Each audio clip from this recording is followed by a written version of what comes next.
আর ঘরে বসে থাকা না, এবার জাস্টিস চাইই চাই। বেরিয়ে পড়েছিলাম বিশ্ব বাংলা সেই আন্দোলনে। আর একজন মেয়ে হয়ে আর একজন মেয়ের ওপর এত বড় অত্যাচার, ঘরে মুখ বসে থাকবো কি করে বলো?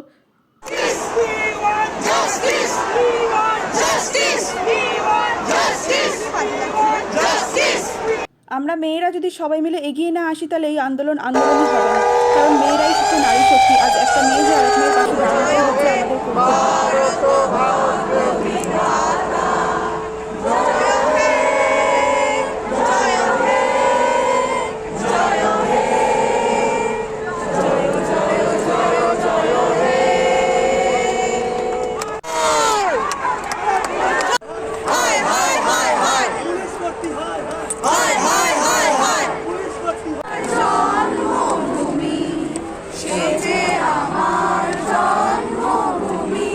আজকে কিরণ দাও আমাদের এই আন্দোলনের পাশে এসে দাঁড়িয়েছিল। চলো আমরা সবাই এক হই।